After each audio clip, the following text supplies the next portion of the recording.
Content warning for the following video, as we will be discussing 2666 by Roberto Bolaño. 2666 is the monumental final novel of Mexican author Roberto Bolaño. Published posthumously in 2006, this massive novel already holds claim to the potential best novel of the 21st century. The story is actually 5 stories interwoven through the Mexican town of Santa Teresa. And it is in this city that 5 different stories are interwoven against the backdrop of hundreds of women going missing. The stories range from a group of literature enthusiasts scouring the city for a German author, all the way to the detectives trying to track down those responsible for the horrific crimes. In many ways, everyone in this book is looking for something, and almost none of them find it. The story inspires a sense of hopeful futility, the idea that things are out of our control, but we can hope for the better. So I don't know if this qualifies as a must-read for sci-fi, but I think it's a really interesting book that more people should know about. So this here is We by Yevgeny Zemyatin. I am 1000% pronouncing that incorrectly, but you get the idea. And this book is remarkable because it's basically everything that 1984 would be, but just done sooner and Russian. So it's got it all. It's got like an overbearing, singular fascistic state with a charismatic leader at the front, and it publicly executes any dissidents. You got a protagonist who feels there's just more to the world, and he's awoken by a mysterious lady. Ooh. I joke, but it's a very good novel, and you can see exactly like almost the one-to-one rips that Orwell made for 1984, and I think it deserves more credit, so there's the start. For Weird Books this time around, I'm gonna do the unexpected and pick the other Ken Kesey novel. This is Sometimes a Great Notion by Ken Kesey, author of One Flew Over the Cuckoo's Nest. Now you may be wondering why I'm doing Sometimes a Great Notion and not Cuckoo's Nest, and honestly, I like it better. Don't get me wrong, they're both great, but what Kesey accomplished in this novel is astounding.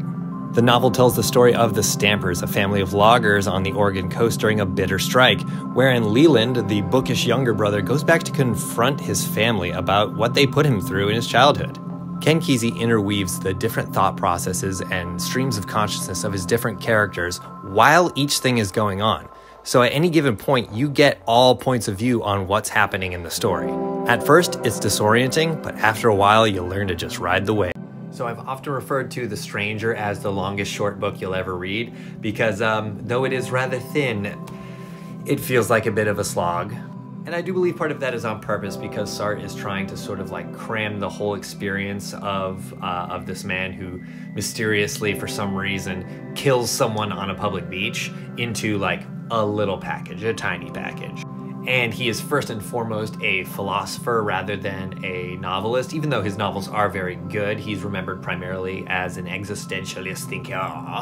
But what I will say is that The Stranger is best taken as a whole. So once it's over, once you've finished it, it will either click or it won't. After it finished for me, I was like, okay, I get it. I understand what he was going for. And now the whole story is cast in a more favorable light. But outside of that, I got nothing for you. Good luck. It's time for the other weird Faulkner novel. This is The Sound and the Fury. The Sound and the Fury by William Faulkner is considered by many to be the pinnacle of American literature. Deeply complex and meticulously written, this novel is not for the faint of heart. The novel is notorious for its use of stream of consciousness storytelling, which on its own would be difficult enough, but then when you add into it the neurodivergence of several of the main characters, things get really difficult really fast. Somehow, though, it is all worth it because the story is so compelling, even if it is a bit of work to understand what is happening, what is being said, and why it's being told the way that it's being told. It is all done for a purpose. Several of these characters appear in other Faulkner novels, so it is useful to get the full Faulkner literary universe to try and read this one. There's a thread of darkness that runs through this novel, which is appropriate as it derives its title from Macbeth. Believe me when I say I ran to my tripod to make a video about this. So Ernest Hemingway, known for being the man's man, Superman man, Zelda Fitzgerald once said of him, "No one is as masculine as that man." But as time is going on, we're finding out more and more that our boy Ernest might have been more and more genderqueer than we could ever have imagined.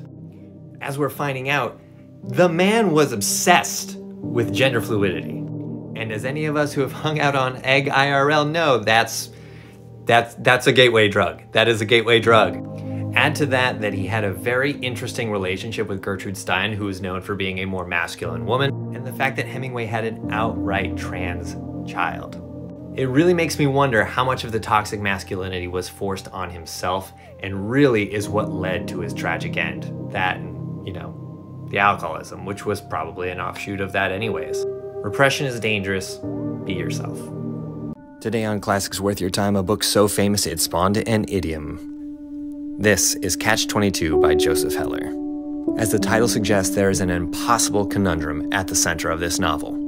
Our protagonist Yossarian would very much like not to die on the increasingly dangerous bombing missions that he's being sent on. As a result, he would like to feign insanity to be released from his duty.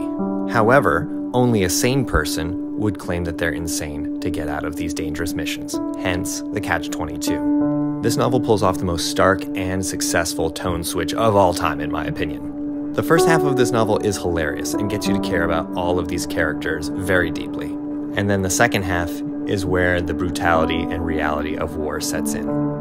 And it will break your heart.